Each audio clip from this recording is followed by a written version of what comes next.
श्री राम बहादुर राय जी और सभी महानुभवी जी, सबसे पहले तो मैं तहे दिल से मेरे दोस्त हरीश जी को बहुत बहुत मुबारकबाद देता हूं, जिन्होंने इस खूबसूरत मौके का पूरा फायदा उठाया। यहाँ पर 17वां ग्लोबल फिल्म फेस्टिवल नोएडा 2024 चल रहा है और उसके बीच में कहीं मुझे भी महसूस हो रहा था कि गाने नहीं कुछ आ रहे, तो अचानक क्या देखता हूँ कि हरीश जी के लिखे हुए ये तमाम गानों का एक ज़बरदस्त एल्बम इस वक्त हमारे हाथ में है, जिसका विमोचन हमारे आदरणीय राम बहादुर राय जी ने अभी इस वक्त किया है। मैं आपको तहे दिल से बहुत बहुत मुबारकबाद देता हूँ। सभी दिशाओं से शुभ सुंदर, भाव विचार भरे नित अंतर, पुण्य धरा बन जाए स्वर्ग ये मेरे यत्नों से करुणा कर। उत्तर है, दक्षिण है, पूरब है, पश्चिम है, देश है, विदेश है, आप किसी पहाड़ की चोटी पे हैं, आप किसी समुद्र के किनारे खड़े हैं, आप किसी हरे भरे बगीचे में रंग बिरंगे फूल देख रहे हैं, या दुनिया की सबसे ज्यादा खूबसूरत महिला को देख रहे हैं। हकीकत तो ये है कि दो ऐसी चीजें हैं जो इन तमाम चीजों से भी ज्यादा खूबसूरत हैं, और ये दो चीजें हैं आपकी भावनाएं और आपकी विचारधारा। और कितने मजे की बात है कि दोनों ही चीजें आपके अंदर समर्पित हैं, आपको आंखों की भी जरूरत नहीं है। आइए आज के इस शुभ अवसर पर परमपिता परमेश्वर से ये निवेदन करें कि हे परमात्मा, मुझे अच्छी भावनाएं दे, मुझे अच्छी सोच दे, मेरे अच्छे विचार कर, ताकि मैं अच्छा काम कर सकूं और अपने कर्मों से इस धरती को स्वर्ग का रूप दे सकूं। ऐसा मेरा मानना है। मुझे उम्मीद है कि आप भी मेरे साथ सहमत होंगे। सहमति भी बता दीजिए अपनी। हजारों लाखों लोग हमारे आदरणीय प्रधानमंत्री के बहुत बड़े फैन हैं, उनमें से एक फैन मैं भी हूँ। जहां लिखने पढ़ने बोलने की बात आती है, ये मुझे सौभाग्य प्राप्त हुआ कि 2 साल पहले मैंने भी आदरणीय मोदी जी के ऊपर एक किताब लिखी, 8 years ऑफ मोदी सरकार। और मुझे लगा कि अब मेरे लिखते लिखते कम से कम 100 किताबें और लिखी गई हैं मोदी जी के ऊपर, तो मेरी किताब सबसे अलग कैसे हो। तो मैंने पहली कॉपी जो थी वो हमारे आदरणीय 14वें राष्ट्रपति कोविंद साहब को दी, ताकि उस किताब का कुछ मुकाम मिल जाए, उसे कुछ हासिल हो जाए कि वो किताब। और सबसे पहला मुझे आशीर्वाद आदरणीय कोविंद साहब से मिला, उन्हें किताब बहुत पसंद आई, और उसी से मोटिवेट होकर मैं उस किताब को लेकर लंदन चला गया, और वो मोदी साहब की पहली किताब बनी जो ब्रिटिश पार्लियामेंट के अंदर रिलीज हुई। कई 100 किताबें हो गई हैं, लेकिन वो पहली किताब ऐसी बनी जो पार्लियामेंट में, ब्रिटिश पार्लियामेंट में किताब रिलीज हुई, और उस एक किताब ने हिंदुस्तान और यूनाइटेड किंगडम के रिश्तों में एक बहुत बड़ा बदलाव पैदा किया। क्योंकि बहुत सारे जो गोरे थे, वे विदेशी थे, जो ब्रिटिशर्स थे, उन्हें हिंदुस्तान के बारे में यही नहीं पता था कि हिंदुस्तान इस वक्त बहुत आगे निकल गया है और हिंदुस्तान एक नए मकाम पर पहुंच रहा है, एक नया उजाला लेकर पूरी दुनिया में खड़ा है, और एक टॉर्च बेरर का काम कर रहे हैं हमारे आदरणीय प्रधानमंत्री नरेंद्र मोदी जी। और उसी उपलक्ष्य में जब ये किताब रिलीज हुई और वहाँ के पार्लियामेंटेरियंस ने उस किताब को जब देखा, तो वो भौचक्के रह गए कि 8 साल के अंदर इतना हिंदुस्तान में काम हुआ है जितना किसी भी देश में नहीं हुआ था।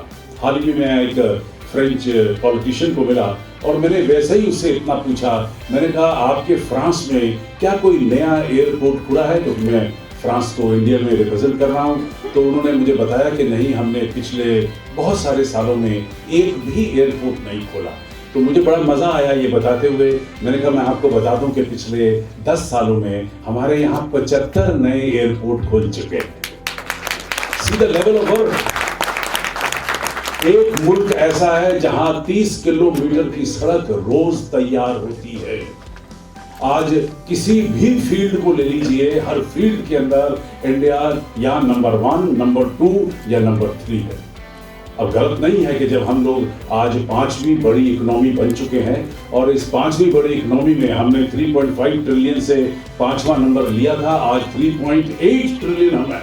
2025 में हम लोग दुनिया की चौथी बड़ी पावर हो जाएंगे और उसके अगले साल हम दुनिया की तीसरी सबसे बड़ी पावर हो जाएंगे। अमेरिका, चीन और उसके बाद भारत का नंबर होगा। हमें सिर्फ 5 ट्रिलियन इकोनॉमी को तैयार करना है और जहां तक मुझे लग रहा है कि हम लोग खुद ही 5 ट्रिलियन हो चुके हैं, सिर्फ गिनती करनी बाकी रह गई है, सिर्फ गिनती करनी बाकी है। ऐसे ही भीड़ भाड़ में जब इतना कुछ हो रहा है और उसके बीच में जब रंगारंग कार्यक्रम जैसे 17वां ग्लोबल फिल्म फेस्टिवल जब आ जाता है तो उसके बीच में एक मोती की तरह ये गानों की जो एल्बम है वो रिलीज होने जा रही है। उसके लिए मैं यहाँ पे आए हुए सभी महाअनुभवी देश के चर्चित जर्नलिस्ट और हमारे आदरणीय पद्मश्री राम बहादुर जी का बहुत बहुत धन्यवाद करता हूँ, शुक्रिया अदा करता हूँ और निवेदन करता हूँ सभी से कि वो भी कुछ दो शब्द बोले। Thank you very much. जय हिंद, जय Bharat. I now request Hari ji to please talk to our gathering and please tell us about the album. मैं संदीप मारवा जी का बड़ा आभारी हूँ, बहुत ज़्यादा। संदीप जी, यहाँ आते ही एकदम सुखद अनुभूति होती है, सुखद एहसास होता है और इसीलिए मुझे लगा कि इसका फ़ायदा उठाना तो बनता है। तो आपको बहुत बहुत धन्यवाद। आदरणीय राम बहादुर राय जी के बारे में ज़रूर कहूँगा कि लगभग 12 साल पहले, जब 12 या 13 साल पहले जब मैं इनसे मिला तो उसके बाद मैंने ये सोचा कि अब जो भी काम करूँगा बिना इनके आशीर्वाद के नहीं करूँगा। तो इस एल्बम में भी उनका आशीर्वाद है। बहुत बहुत धन्यवाद बाबूजी आपका। राणा यशवंत सर, आपको भी बहुत बहुत धन्यवाद, आप सर यहाँ पर आए। और दोस्तों, पत्रकारिता में मुझे भी लगभग 20 साल का अनुभव हो गया। मैं ये ज़रूर कह सकता हूँ कि पत्रकारों का जो चेहरा होता है उसमें अगर संवेदनशीलता, साहित्यिक विधा को जोड़ा जाए तो जो चर्चित चेहरा उभरेगा वो राणा यशवंत जी का होगा।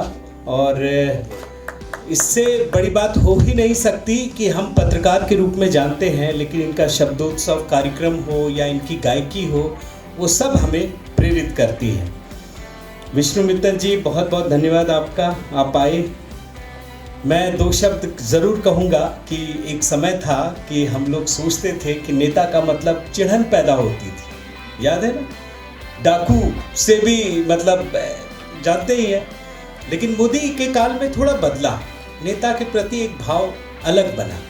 मगर विष्णु जी के बारे में 2 शब्द ज़रूर कहूँगा कि जब मैं इनसे पहली बार मिला तो मैं नेता के रूप में नहीं, बल्कि इनको, इनके काम को देखे तो आपको प्रेम हो जाएगा कि आखिर मतलब ये बाय प्रोफेशन, चलो ठीक है नेतागिरी कर रहे हैं, सीए भी हैं, लेकिन ये इतना मानवीय पहलू है इनके साथ जुड़ा हुआ। जैसे सरकारी अस्पतालों में जो मरीज आते हैं उनके परिजनों को मुफ्त में खाना खिलाना हो, बंदरों को खाना खिलाना हो, मोर के लिए स्पेशल इन्होंने अभियान चला रखा है, गरीबों के लिए वस्त्रम योजना हो, या इस तरह से अनेकों कार्यक्रम।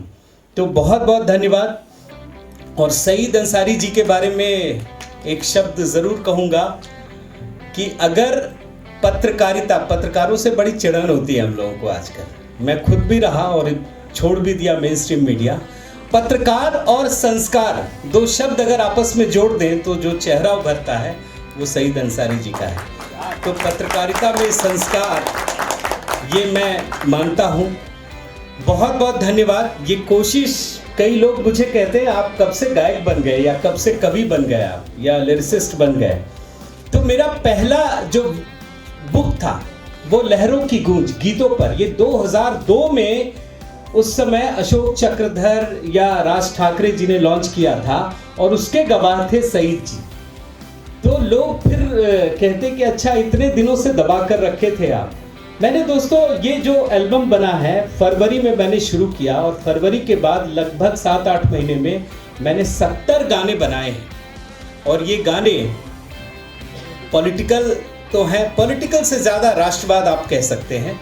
इसके अलावा संबंधों पर, माँ पापा भाई बहन, और इसके अलावा अपने सनातन संस्कृति से जुड़े हुए गीत हैं। लेकिन मैंने ये देखने की कोशिश की कि आखिर मैंने इतना काम कैसे कर लिया। तो थोड़ा सा मैंने रिसर्च किया। आप देखिए, आज़ादी से पहले गानों की एक परंपरा थी, चाहे आप वंदे मातरम कहिए, वो हम लोगों को बड़ा भाव विह्वल करते थे, इकबाल का या बिस्मिल साहब का हो या भगत सिंह का हो। लेकिन जैसे ही ये देश आज़ाद हुआ, वो कड़ी टूट गई, राजनीति में गाने खत्म हो गए, तो क्या चलने लगे? नारे चलने लगे। मैं कुछ चीज़ें सर्च कर रहा था, मुझे याद है, नारों की बात बताता हूँ। एक नारा था आज़ादी के तुरंत बाद, खरा रुपया चांदी का, राज महात्मा गांधी का। थोड़ा सा जानकारी होनी चाहिए। इसके बाद फिर आया नेहरू जी का जब कार्यकाल आया, उस समय नारे चलते थे। उस समय जनसंघ का चुनाव चिन्ह था दीपक बाती और कांग्रेस का बैलों की जोड़ी। तो उस समय नारे चलते थे, देखो दीपक का खेल, जली झोपड़ी भागे बैल। इंदिरा गांधी के समय, उस समय के नारे आपको बताता हूं, जनसंघ को वोट दो, बीड़ी पीना छोड़ दो, बीड़ी में तंबाकू है, कांग्रेस पार्टी डाकू है। और अब नारे चलते हैं, बटेंगे तो कटेंगे या एक है तो सेफ है। तो फिर मेरे दिमाग में आया कि आखिर ऐसा हो क्या गया कि गाने बनने बंद हो गए। तो मैंने दोस्तों ये देखा कि नेहरू जी के कार्यकाल में मजरूह सुल्तानपुरी, उन्होंने एक गीत लिखा, एक शेरो शायरी का जमाना था, उनमें लिखा था, मन में जहर डॉलर के बसा के फिरती है भारत की अहिंसा, खादी की केचुल को पहनकर ये केचुल लहराने ना पाए, ये भी है हिटलर का चेला, मार लो साथी जाने ना पाए, कॉमनवेल्थ का दास है नेहरू, मार लो साथी जाने ना पाए। आपको पता है क्या हुआ? मजरूह सुल्तानपुरी को जेल भेज दिया गया। अब गाने लिखेगा कौन? तो गाने लिखने ही बंद हो गए पॉलिटिक्स में। और सिर्फ मजरूह सुल्तानपुरी की बात नहीं है, बल्कि आप आगे जाइए, आगे के कार्यकाल में, इंदिरा गांधी के कार्यकाल में, मुझे याद है किस्सा कुर्सी का एक फिल्म आई, बैन पाबंदी लगा दी गई, आंधी फिल्म पाबंदी लगा दी गई, किशोर कुमार, उन पर भी बैन लगा दिया गया। तो ये भी एक साथ समय था। रामधारी सिंह दिनकर की कविताएं आपको याद होगा। तो आज 2014 के बाद पहली बार लगा कि हम गाने लिख सकते हैं। और गाने लिख नहीं सकते, आपने सुना होगा, यूपी में काबा, बिहार में काबा, लोग बोलते हैं और वो स्वतंत्रता है। तो जाहिर तौर पे हमें भी स्वतंत्रता मिली, लेकिन हमने सोचा, कुछ लोग मुझे कहते हैं, हरीश जी आपने तो कमाल कर दिया, आप रिकॉर्ड बनाते हैं। मैंने वी बुक, दुनिया की पहली वी बुक बनाई, लॉर्ड ऑफ रिकॉर्ड्स। तो ये भी एक रिकॉर्ड बन गया। आज़ाद भारत के इतिहास में कोई ऐसा एल्बम नहीं है जो किसी चुनाव को रिप्रेजेंट करता हो, ये एल्बम रिप्रेजेंट करता है। और यही आप सबका प्यार है। लोग देखते हैं, HB मेलोडी ये चैनल है, लोगों का भरपूर प्यार मिल रहा है, आप लोग भी। और दूसरी बात, मैं जितने भी नए लोग हैं जो गाना लिखते हैं, गाते हैं, उन सभी को भी आह्वान करता हूं कि आप आइए, जुड़िए। इसमें बहुत सारे मंच हैं, बहुत सारी चीज़ें हैं, आप जुड़िए। आप लिखते हैं, गाते हैं, एक्टिंग करते हैं, कुछ भी करते हैं, मेरे पास बहुत स्कोप है। हर महीने 8-10 गाने हम तैयार करते हैं। तो आप सबको यह आह्वान भी करता हूँ। और साथ में मैं अपनी पूरी टीम को भी धन्यवाद कहता हूँ जिन्होंने इसमें सहयोग किया। हमारे संजीव शर्मा जी हैं, निखिल जी हैं, संजीव जी ने बड़ा काम किया, निखिल हैं, और उसके अलावा बहुत सारे लोग हैं, नीरज वर्मा जी हैं। तो मैं सबको बहुत बहुत आभार प्रकट करता हूँ। बहुत बहुत धन्यवाद संदीप जी, आपने मौका दिया हमें, आप सबका भी धन्यवाद। Thank you. नमस्कार, आप देख रहे हैं आज तक और आपके साथ मैं हूं सईद अंसारी। परम श्रद्धेय राम बहादुर राय जी बाबा, हमारे पितामह पत्रकारों के, मेरे वरिष्ठ राणा यशवंत जी, जिनकी डांट भी पड़ी, जिनका प्यार दुलार मिला, और अगर आज मैं यहाँ पर हूँ, खड़ा हूँ आप लोगों के सामने, तो उसमें राणा सर का जो योगदान है उसे अगर भूल जाऊँ तो ठीक नहीं होगा। बहुत धन्यवाद राणा सर। विष्णु मित्तल जी, हरीश ने बिल्कुल ठीक कहा उनके बारे में। मुझे उनकी सौम्यता तो प्रभावित करती है, लेकिन जो लोग परेशान हैं, जो लोग भूखे हैं, जो वंचित हैं, जो शोषित हैं, उन लोगों का अगर कोई ख्याल रखता है तो वो निस्वार्थ भाव से बिना किसी से 1 रुपया लिए अगर उनके लिए कोई कुछ करता है तो वो विष्णु मित्तल जी हैं, एक राजनेता के अलावा। और ये बात मुझे विष्णु जी आपकी ज़्यादा प्रभावित करती है। आप जैसे लोग अगर हमारे देश में, हमारे समाज में हैं तो हमें लगता है कि हम अभी भी सुखी हैं, लेकिन तब कोई भी दुखी नहीं होगा, कोई भी भूखा नहीं रहेगा। तो विष्णु जी के इस बेहद नेक काम के लिए आपको मन से धन्यवाद, साधुवाद आपका। कि जिस फिल्म सिटी में दोस्तों हम लोग बैठे हैं, आज हम यहाँ नहीं होते, बच्चे बहुत सारे हैं यहाँ, और हम लोग जो बाहर मस्ती करते हैं चाय की दुकान पर, और ये जो रौनक है, ये एक ज़माने में जंगल हुआ करता था, यहाँ लोग आने में डरा करते थे। और अगर इसका श्रेय मैम किसी को जाता है तो वो संदीप मारवाह जी को जाता है। बड़े बड़े स्टूडियोज़ उस ज़माने में, मैं एग्जैक्टली लेट 80s या मिड 80s की बात होगी। संदीप जी, सॉरी मुझे उतना पता नहीं है, आप बेहतर बता पाएंगे। तब संदीप जी ने सरकार से लड़ाई की, तब नोएडा प्राधिकरण को लगा कि नहीं, ये एक ऐसा कॉन्सेप्ट है जो होना चाहिए। और आज आप और हम सब यहाँ पर हैं, और आज मुझे गर्व होता है ये कहते हुए कि इस फिल्म सिटी से पूरे भारतवर्ष की राजनीति हम यहाँ से आप तक पहुँचाते हैं, दिखाते हैं। और देश हमारा चलाने में जो सबसे महत्वपूर्ण भूमिका निभाते हैं वो लोग हर रोज़ सैकड़ों की तादाद में अगर फिल्म सिटी आते हैं, हर न्यूज़ चैनल में आते हैं, तो उसका श्रेय सिर्फ और सिर्फ संदीप मारवाह जी को जाता है। एक ऐसा व्यक्तित्व संदीप मारवाह जो लगता है कि नहीं, ये ठीक नहीं है, ये गलत है। एक व्यक्ति इतना काम नहीं कर सकता। एक ऐसा व्यक्ति जिस पर रिसर्च होती है, और कई देशों में रिसर्च होती है, सैकड़ों, 2 दर्जन से ज़्यादा देशों में, अलग अलग यूनिवर्सिटीज़ में, और बच्चे जिसके काम पर, जिस व्यक्तित्व पर रिसर्च करते हैं और वो हमारे बीच में है, तो उसे हम कौतूहल से देखते हैं, उसे हम समझने का प्रयास करते हैं कि ये व्यक्ति है क्या। तो ऐसे हैं संदीप मारवाह। इतने सारे काम करते हैं, प्रोड्यूसर हैं, डायरेक्टर हैं, एकेडमिशियन हैं, सरकारी पदों में रह गई। मुझे याद है, फिर से देखिए, मैं पढ़ लिख कर नहीं आया हूँ आपके बारे में, जो सुना है, जो देखा है वो बता रहा हूँ। भाई, भारत सरकार के पर्यटन मंत्रालय में आप डायरेक्टर रहे, गलत तो नहीं कह रहा हूँ?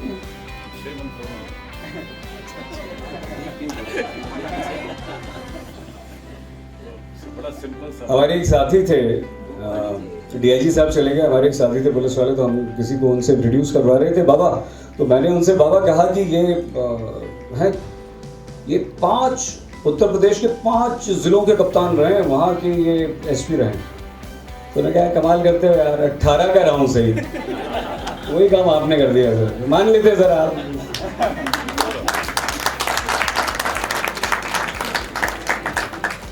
Team guest, Mr. Saeed Ansari.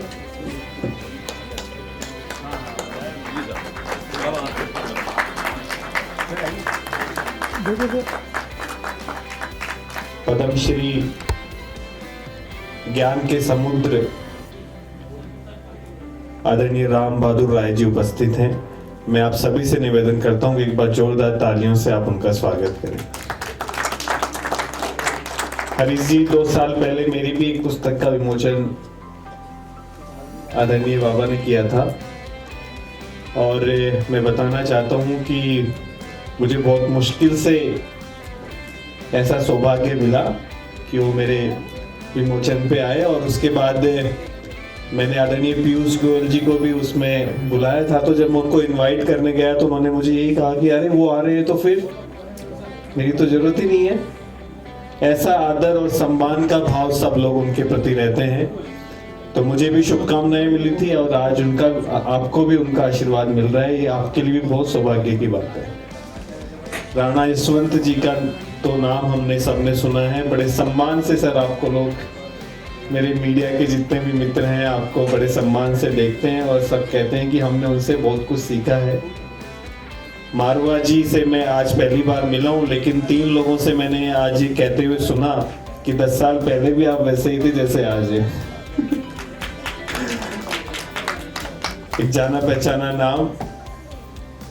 Harish जी मुझे गाइड भी करते हैं, मेरे मित्र भी हैं, और जितनी बातें मुझे उनके लिए करनी थी वो सब सईद भाई ने ऑलरेडी कर दी हैं। उससे भी ज़्यादा और बहुत सारी चीज़ें हैं जो मैं आपके बारे में बोल सकता हूँ। सईद जी को अभी कहीं जाना था, वो निकल गए, और मेरे सामने भी बहुत ही वरिष्ठ महानुभाव उपस्थित हैं।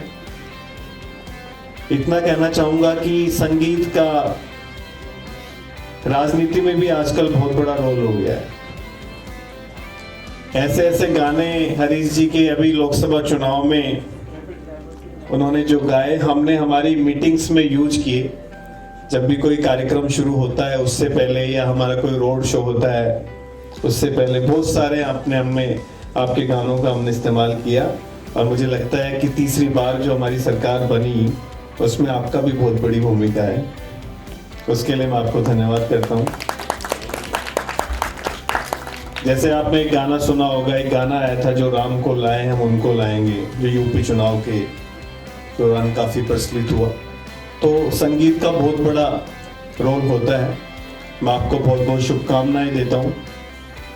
मेरा तो बेटा पीछे बैठा है, उसने एक गाना गाया था, दूसरा गाना उसका आने में लगभग 1 साल और लग गया, और आपने 7 महीनों में 70 गाने, और खुद ही लिखना खुद ही गाना वास्तव में बहुत बड़ा काम है। आपने मुझे बुलाया, इतना सम्मान दिया, लेकिन एक छोटी सी गुस्ताखी हो गई।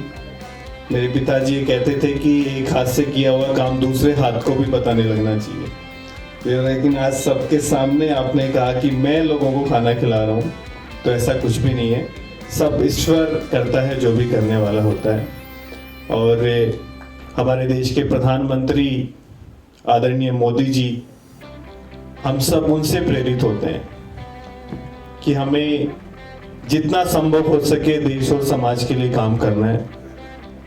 सबका सौभाग्य है कि देश को ऐसे प्रधानमंत्री मिले हैं जो दिन रात 24 घंटे साल के 365 दिन केवल यही सोचते हैं कि कैसे देश आगे बढ़े, कैसे देश का गरीब आगे बढ़े। तो उन्हीं की प्रेरणा है। आपने अभी बहुत सारे स्लोगन्स की बात की। अभी हमारे दिल्ली में भी चुनाव है, आप सबका आशीर्वाद भी चाहिए।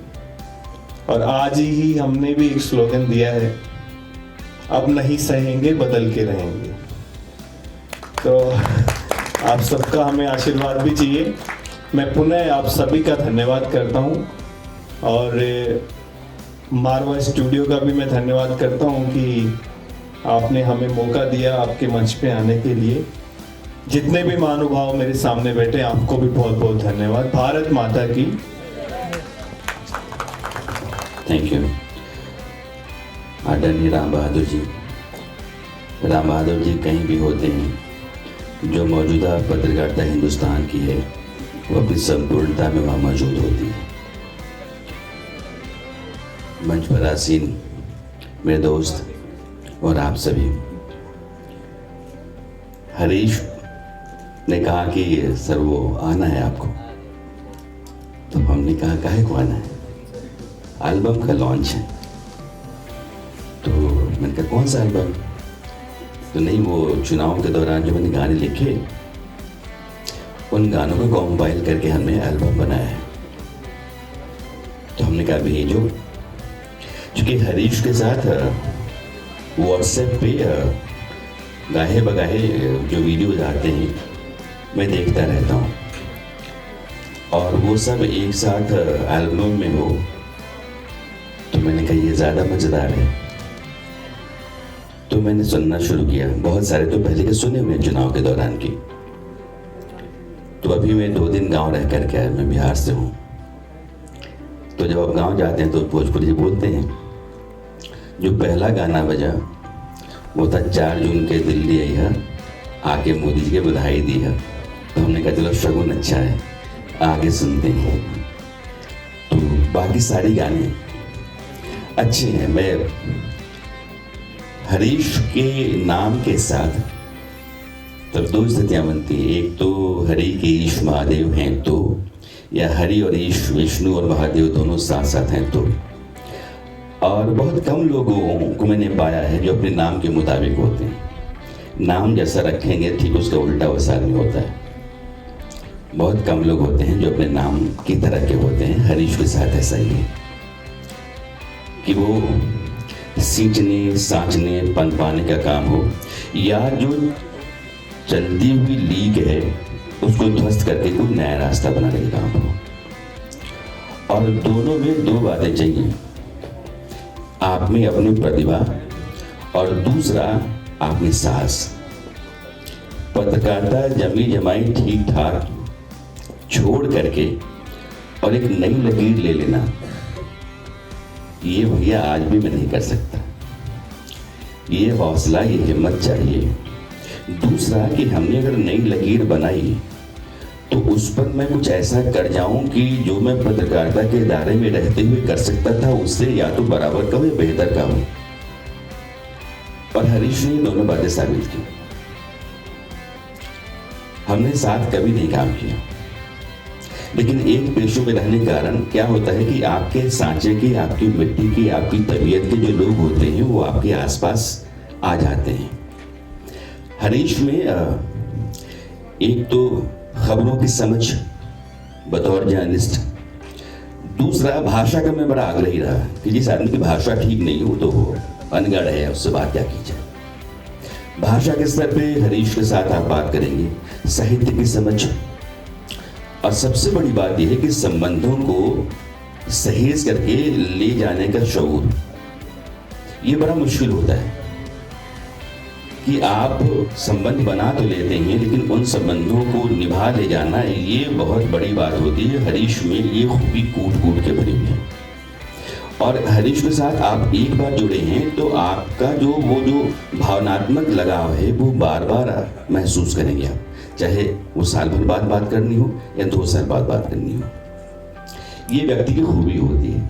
हरीश में ये खूबी है। जैसे हरीश ने कहा कि गानों का दौर खत्म हुआ जो राजनीति से जुड़े हुए थे, चलता रहता है, एक अलग जिरह और बहस का मामला है, लेकिन क्या याद रहता है और कितना याद रहता है ये तय करता है कि हमने जो किया, हमने जो लिखा, उसकी कितनी ताकत है और वो कितना मतलब का है। मैं जब बचपन में था तो गांव में कुछ लोग जा रहे थे तो मैं भी उसी में शामिल हो गया। तो नारा लग रहा था कि हाथ में लवनी मुंह में पान, गफूर मियाँ की पहचान, गफूर मियाँ के ये पहचान। गफूर मियाँ हमारे के मुख्यमंत्री हुआ करते थे और वो जो बीजेपी की मंडली थी वो गांव में नारे लगा रही थी। ये 4.5 साल की मेरी उम्र रही होगी, लेकिन याद रहता है। तो मेरे दादाजी ने पकड़ा, बोले जरा ये सब भाजपाई हैं, ये सब देश में दंगा कराते हैं, और यहाँ से आज मेरा पूरा गांव भाजपा में है। तो ये चीजें बदलती रहती हैं, नारे आपको याद रहते हैं, गीत आपको याद रहते हैं। जैसे आप शाहिर, अब शाहिर या प्रदीप देशभक्ति गीत जहाँ आप आते हैं तो ये देश वीर जवानों का, अलबेलों का, मस्तानों का शाहिर आपको याद आएंगे। अब मेरे वतन के लोगों प्रदीप आपको याद आएंगे। न हिंदू बनेगा न मुसलमान बनेगा, इंसान की औलाद इंसान बनेगा, शाहिर याद आएंगे। इंसान से इंसान का हो भाईचारा, प्रदीप याद आएंगे। तो जो गाने आपकी जुबान पे आते हैं और जो आपकी तबीयत और तरबियत, ये तरबियत प्रोसेस होता है। जिस तबीयत का मैं हूँ, तरबियत वो प्रोसेस है। तो प्रोसेस हमारे संस्कार के बनने का हिस्सा है। जो हम बनते हैं वो बहुत सारी वजहों से बनते हैं। ये नहीं है कि कोई सांचा है मिट्टी का कि हमने उसमें डाला मिट्टी और निकाल के देते हैं, ईंट निकल गया। तो वो मेरा परिवेश, मेरा गांव, मेरा समाज, मेरी शिक्षा, मेरे आसपास के लोग, मेरे टीचर्स, मेरे दोस्त, बहुत सारी चीज़ें होती हैं जो चल रही होती हैं, उसमें आप बन रहे होते हैं।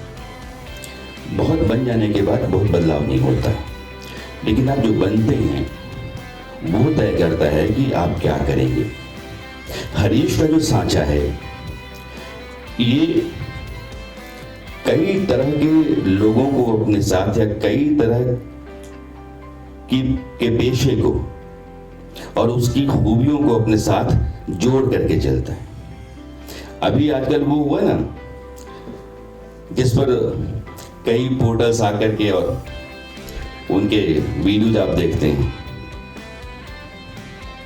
जैसे डेली हंट टाइम, बहुत जगहों का कंटेंट है लेकिन आपको एक प्लेटफॉर्म पे मिल जाता है। तो हरीश जो है वैसे हैं, बेहतरीन इंसान, अच्छे साहित्यकार। और हरीश के गीत सुनने के बाद मुझे लगा कि यार गीत अच्छा है, अच्छे लिखते हैं। तो साहित्य की सलाहियत इसमें है, वो अच्छा लिखेगा, वो अच्छा बोलेगा, वो अच्छा समझेगा, देखेगा, पढ़ेगा, जानेगा। तो ये जो एल्बम है इसमें से लगभग मैंने 10-12 गाने सुन गए, लगभग 12। और ये पूरा एल्बम जो है वो हरीश के एक दौर में हिंदुस्तान का एक हिस्सा या एक दल सत्ता में आने के लिए सरकार की उपलब्धियों और सरकार की खूबियों और सरकार का जो नेतृत्व है उसके बारे में जिस तरीके से रच रहा है, रख रहा है, लिख रहा है, उसका दस्तावेज है। ये सिर्फ गाने नहीं है, आप कभी भी वक्त में पीछे मुड़ के देखेंगे कि एक दौर था, उस दौर में एक सरकार ने आकर के हिंदुस्तान के लिए क्या किया, तो ये दस्तावेज भी है। और इस लिहाज से भी इसको देखा जाना चाहिए। तो हरीश के साथ एक जाती और जज्बाती दोनों संबंध में रहे लगाव है। हरीश ने कहा कि 2:30 बजे शुरू हो जाएगा। मैंने कहा ठीक है, मैं किसी मीटिंग में था, मैंने कहा 3 बजे कर लो ना। तो बोले कि नहीं, राम बहादुर जी ने कहा कि 2:30 बजे। राम बहादुर जी ने 2:30 बजे कहा, उसके बाद तो फिर आपको आना ही है। मैंने कहा मीटिंग ड्रॉप, चलो बाहर करके आते हैं। फिर हमने कहा कि 4 बजे मीटिंग देखना ड्रॉप ना हो। लेकिन बहुत सारी चीज़ें किसी के लिए आप छोड़ सकते हैं, और बहुत सारी चीज़ों के छोड़ने का थोड़ा भी मलाल आपके भीतर ना हो तो समझो कि आपने संबंध बहुत गहरे बनाए हैं और उसके लिए आपके भीतर बहुत जगह है, और हरीश के लिए है ही।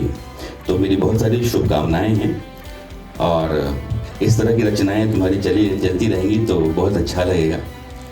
एक पत्रकार जो बहुत कुछ कर सकता है, यह साबित करने के बाद हर पत्रकार के लिए वो एक मिसाल बन जाता है कि अरे यार हम पत्रकार ही नहीं, हम हरीश की तरह भी हो सकते हैं, हम ये भी कर सकते हैं, वो भी कर सकते हैं, वो भी कर सकते हैं।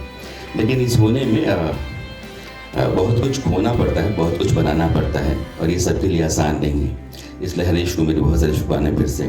Thank you, thanks lot. Mittal ji, Yashwant Rana ji, Saeed Naqvi ji चले गए हैं, लेकिन मैं उनको याद करूंगा। हरीश जी और मित्रों,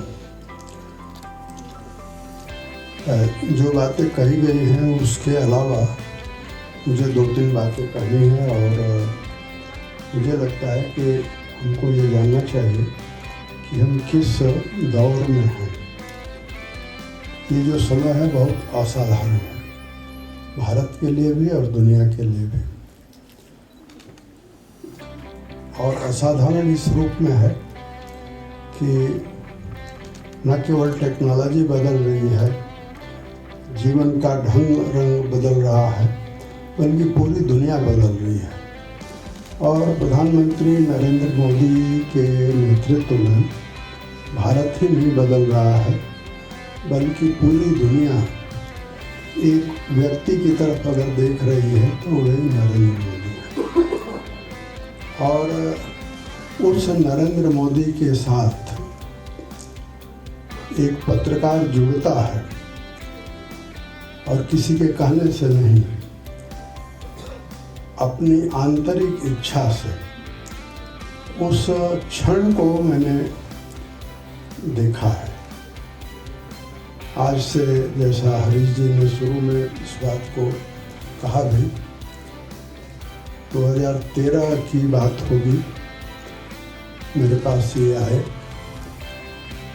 और इन्होंने एक किताब लिखी थी आज भी मुझे मोबाइल में किसी का नंबर सेव करने नहीं आता है, मुझे SMS करने भी नहीं आता। ये सब मैं किसी की मदद से करता रहता हूँ।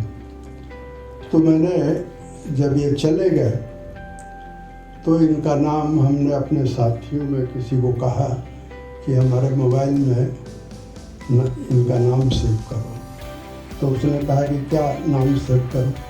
तो मैंने कहा कि मोदी मंत्र हरीश बर्नवाल।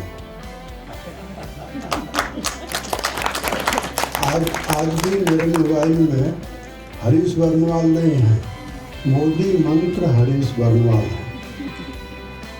तब से मैं हरीश जी को देख रहा हूँ, उनके घर जाता हूँ, कई बार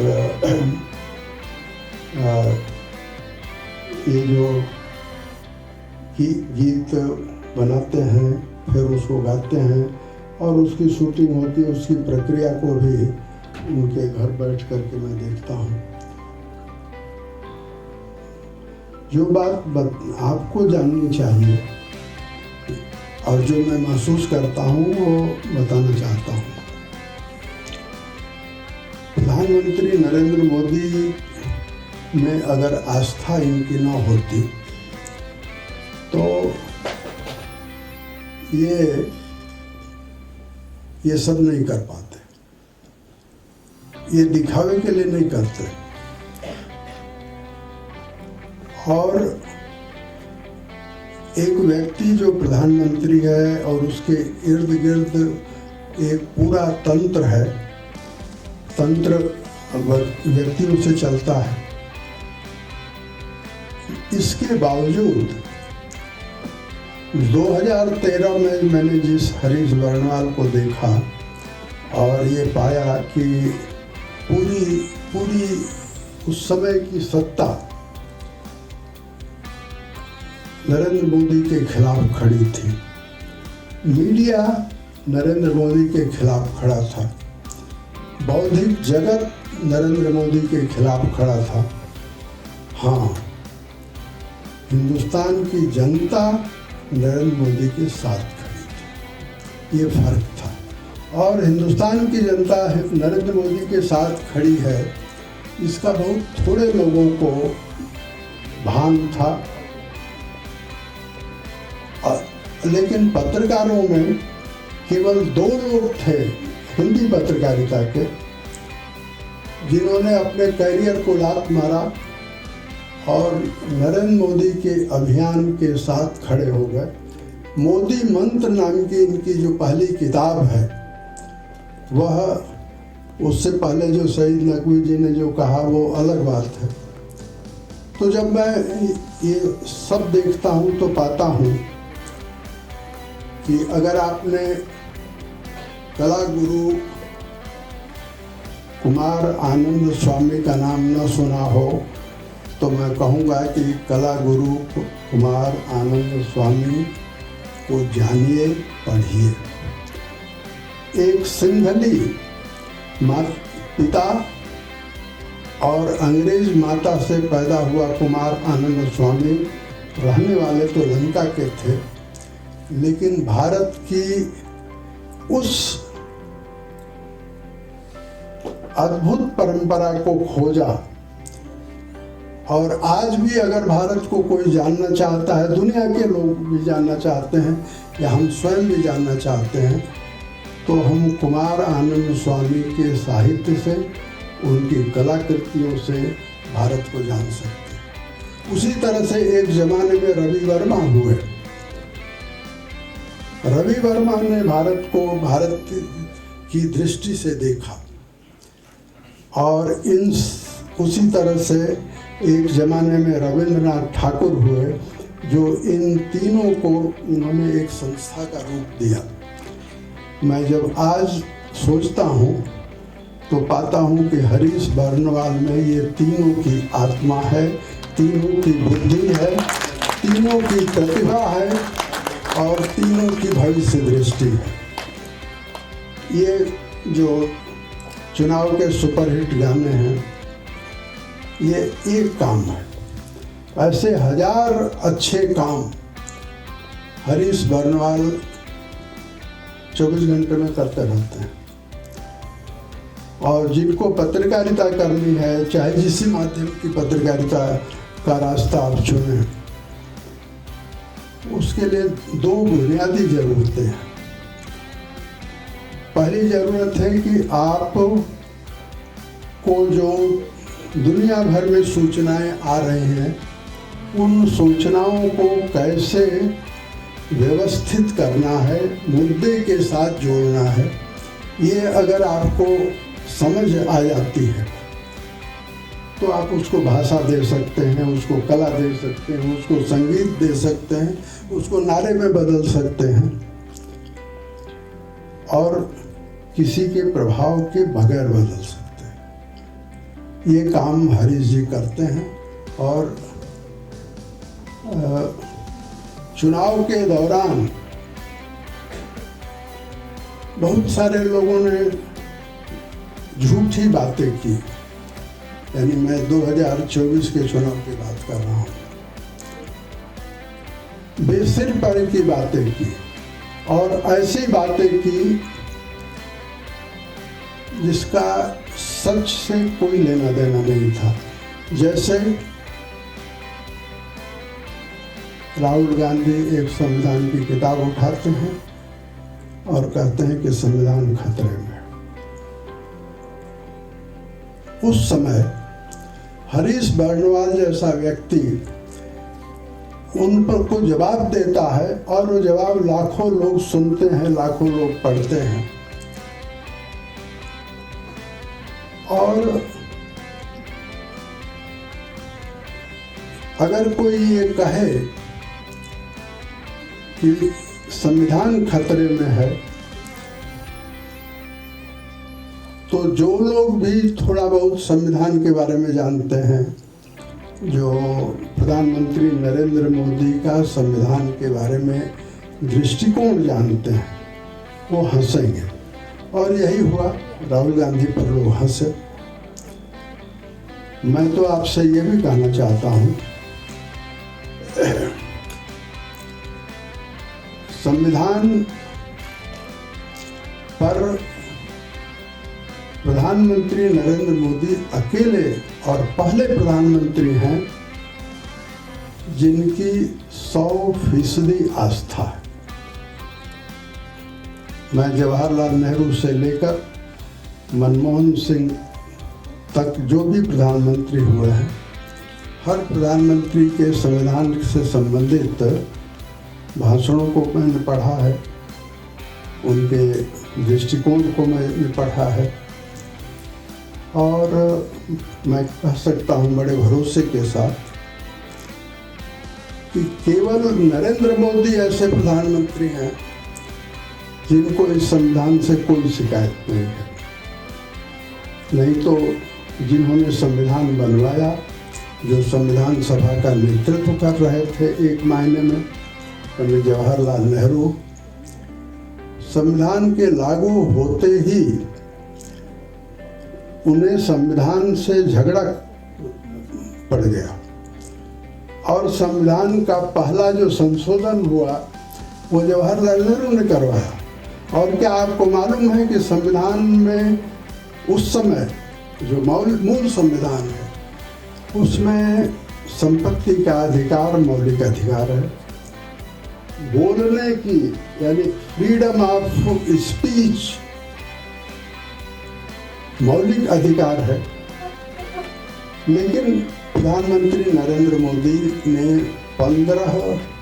2015 में डॉक्टर भीमराव अंबेडकर के स्मारक का शिलान्यास करते हुए और ये घोषणा की कि हम हर 26 नवंबर को संविधान दिवस मनाएंगे। तो इस चुनाव के दौरान जब संविधान पर हमले हो रहे थे, तो हरीश जी ने उसको बहुत ढंग से उसका उत्तर दिया। मैं इसका उल्लेख जानबूझकर यहाँ कर रहा हूँ क्योंकि केवल एक यही मुद्दा नहीं है, अनेक मुद्दे हैं, और हमको हरीश जी के कामों से सीखना चाहिए। उन लोगों को खास तौर पर जो पत्रकारिता में जाना चाहते हैं, पत्रकारिता में अपना करियर बनाना चाहते हैं, और यही कह करके और हरीश जी को इस काम के लिए बधाई दे करके मैं अपनी बात पूरी करूँगा। हाँ, मैं ये ज़रूर कहूँगा कि ये एल्बम जो आज इसका लोकार्पण हो रहा है, कई महीने पहले होना चाहिए था। मेरी बात पूरी हुई। Festival Memento 17 Global Film Festival Noida 2024 to Padma Shri Ram Bahadur Rai ji.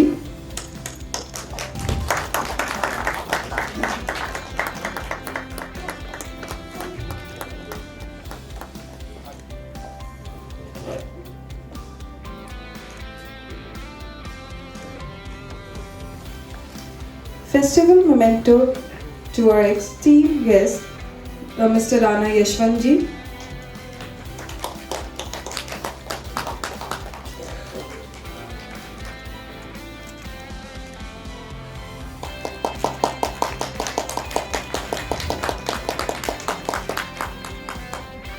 Festival Memento to Mr. Vishnu Mittal ji.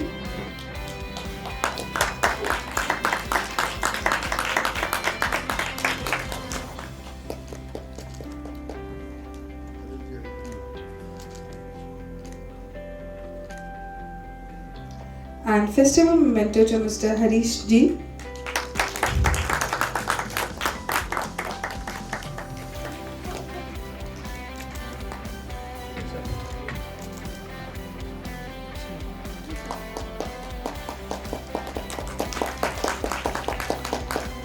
उन्नीस में एक फिल्म आई थी नया दौर, और नया दौर का एक गाना था, साथी हाथ बढ़ाना, एक अकेला थक जाएगा मिलकर बोझ उठाना। गाना जो है वो आशा भोसले और मोहम्मद रफ़ी के स्वर थे। तो मुझे हरीश जी को देख करके ऐसा लगता है 2011 में शायद आपकी किताब जो है बराबर वाले हॉल में टेलीविज़न की भाषा वो हुई थी, विमोचित हुई थी।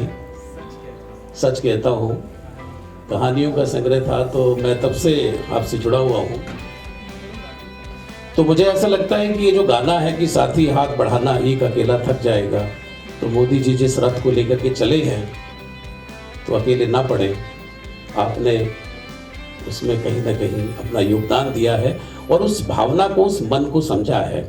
मैं रेडियो स्टेशन का डायरेक्टर हूँ यहाँ पर 107.4। मोदी जी की जितनी भी योजनाएं हैं उनके लिए हमने एक विकसित भारत करके एक प्रोग्राम हम चलाते हैं, उसमें सभी योजनाओं के बारे में बताते हैं।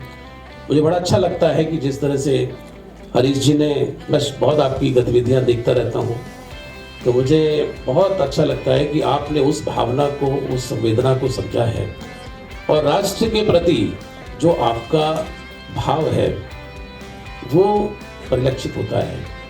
आपके जो भी मैं वीडियोस देखता हूँ, आपका बहुत बहुत शुक्रिया, बहुत बहुत धन्यवाद कि आप इस मंच पर आए और आपने चुनाव के सुपरहिट गाने जो है, जो वो उसके लॉन्च के लिए इस मंच को आपने चुना, इसके लिए मैं आपका बहुत बहुत आभारी हूँ। बहुत बहुत शुक्रिया। परम श्रद्धेय राम बहादुर जी अपने आप में एक संस्थान है, और मुझे सच कहूँ तो 2 दिनों से बड़ी अंदर जलन हो रही थी, क्योंकि सिनेमा वाले बड़े हावी थे, लेकिन आज पत्रकारिता का जब परिवार यहाँ पर है तो मुझे थोड़ा सा संतोष हुआ और मुझे थोड़ा मज़ा आया कि क्योंकि मैं भी इससे बिलोंग करता हूँ, तो मुझे लगा कि आज थोड़ी जीत का थोड़ा जश्न है, माहौल है, और पत्रकार भी कहीं ना कहीं संवेदना के धरातल पर बहुत समृद्ध हैं, और गीत, संगीत, फिल्म, चाहे जो भी विधा हो, अगर उन्होंने हाथ में लिया है तो उसको पूरा करते हैं। आपका बहुत बहुत शुक्रिया। हमारे पास शब्द नहीं है राम बहादुर राय जी कि आपने हमें अपने आशीर्वचनों से यहाँ नवाजा और हमें इज्जत बख्शी। राणा यशवंत साहब, आप हमारे फैमिली मेंबर की तरीके से हैं, परिवार से हैं। संदीप जी अक्सर आपकी बातें करते हैं, और जब भी आपने कोई भी अचीवमेंट, कोई भी उपलब्धि आपकी है, संदीप जी को आप याद करते हैं, और हम उनसे बहुत बार आपके बारे में हम सुनते रहे हैं। आपका बहुत बहुत शुक्रिया, बहुत बहुत धन्यवाद कि आप इस विमोचन में शामिल हुए। विष्णु मित्तल जी के बारे में सुना तो न केवल सुना, बल्कि ऐसा लगा कि जो कहीं ना कहीं हम कुछ भी कर सकते हैं समाज के लिए, राष्ट्र के लिए, क्योंकि बात फिर वहीं घूम फिर के आती है कि साथी हाथ बढ़ाना, एक अकेला थक जाएगा मिलकर बोझ उठाना। तो इस राष्ट्र के निर्माण के लिए हर किसी को आगे आना होगा, अपना छोटा छोटा कंट्रीब्यूशन जो भी योगदान बन सकता है वो देना होगा। इन्हीं शब्दों के साथ मैं अपनी वाणी समाप्त करता हूँ। यहाँ पर मैं अपने शब्दों को विराम देता हूँ। बहुत बहुत शुक्रिया। और मंच के इस तरफ हमारे बीच में बहुत अच्छे लोग बैठे हुए हैं, मैं आपके नाम से परिचित नहीं हूँ, आप बैठे हुए हैं, आपका बहुत बहुत शुक्रिया। ममता सोनी जी वरिष्ठ राइटर है, हमारे बीच में है यहाँ पर, और मुकेश शुक्ला जी यहाँ पर हैं। यानी मैं सभी का बहुत हार्दिक अभिनंदन करता हूँ। बहुत बहुत शुक्रिया, बहुत बहुत धन्यवाद। Thank you.